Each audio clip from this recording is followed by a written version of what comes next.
Magandang araw po sa inyong lahat at maligayang araw ng mga puso. Sigurado ako punong-puno ang mga mall at restaurant dahil sa maraming nagde-date. Masaya rin ang mga nagbebenta ng bulaklak at iba pang mga pangregalo. At kahit medyo may kabigatan ng traffic, sigurado naman akong sulit naman ito. Sana ay nasa magandang mood tayong lahat dahil ang pagmamahal ang nangingibabaw sa araw na ito. May ilan tayong mga katanungan galing sa ating mga kaibigang kabataan, mga youth group na aktibong tumutulong sa atin. Masisipag itong mga batang ito at talagang isinasambuhay ang mga abukasiyang isinusulong nila kahit bata pa lang. Having been married for more than 30 years, what advice would you give to couples who want a long and healthy relationship? Palagay ko alam nito na matagal ng mag-asawa. Ang sikreto lang dyan, hindi naman talaga sikreto, dapat bigayan. Hindi naman pare-pareho lahat ng tao. Dapat nagbibigayan lang, maunawaan ng mag-asawa. Hindi pwede yung my way or no way. Pagka ganun, hindi, may isang laging malungkot dun. Kaya bigayan lang. Without ruining the surprise, what are your plans for the upcoming Valentine's Day? Kami siguro, mababaw lang ang kaligayahan namin. Makalibre lang kami ng isang evening na kung anong gagawin. It doesn't really matter. Basta't may konting free time na hindi namin iniisip yung trabaho just to be with one another. Kung may isang love song na naglalarawan sa love story ninyo ni First Lady Liza, ano yun? Well, hindi ko alam kung merong kanta na naglalarawan. Pero yung love song talaga namin ay dahil ito yung siguro one of our first dates, nung nasa New York pa kami, is Moonlight in Vermont, na kinanta ni Sarah Vaughan. Pennies in a stream, falling leaves.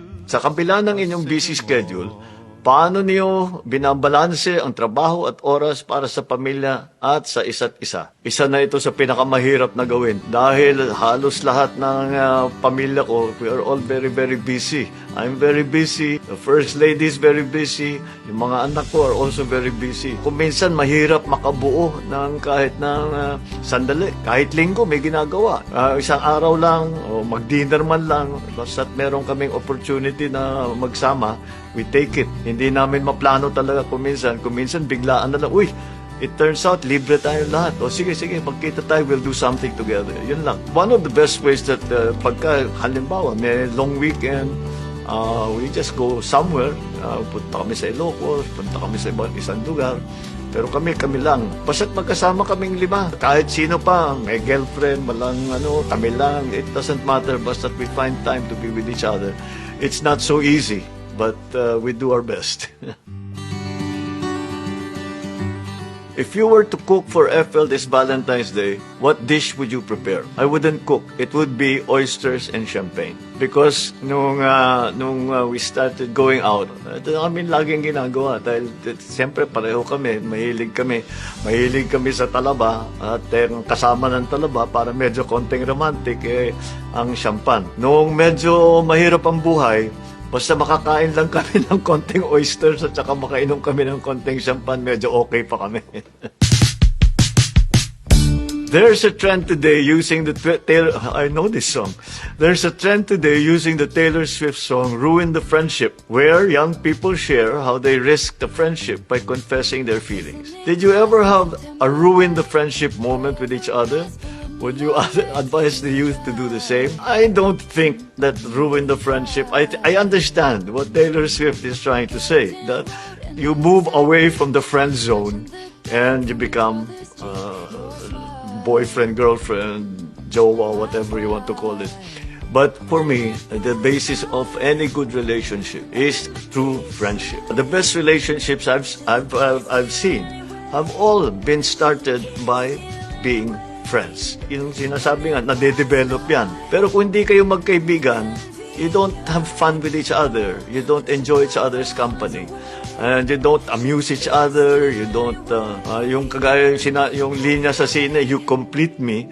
If that doesn't happen, mahirap talaga magkaroon ng pagsasama. So I think it should be based on a real and true friendship.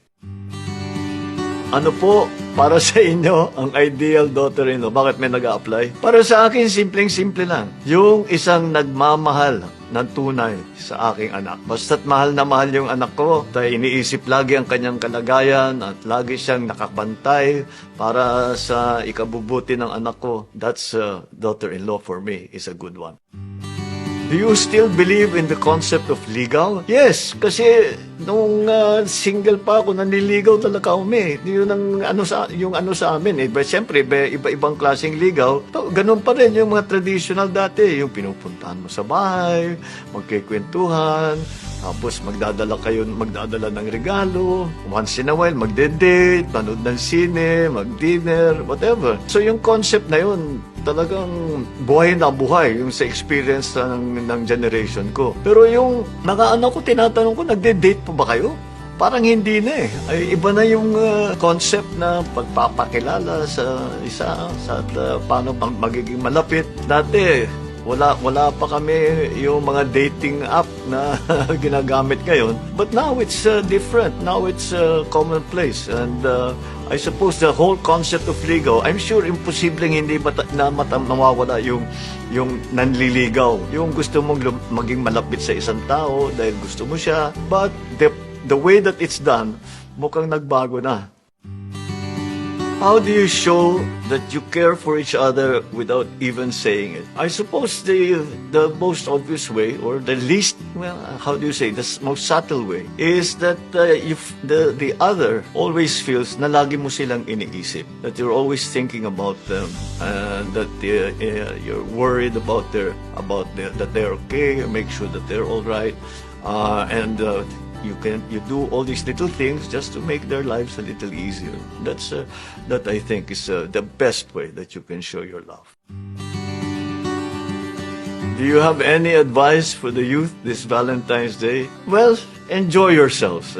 Enjoy each other's company. You know, it is rare to find someone, like I say, kahit na hindi mo magiging asawa, pero somebody that you care for and cares for you, who you have a very nice time together. Yun na nga, bumalik tayo dun sa konsepto ng friendship. That's what you should try to find. And once you have found it, and it's Valentine's Day, enjoy it to the fullest. It is a lovely feeling.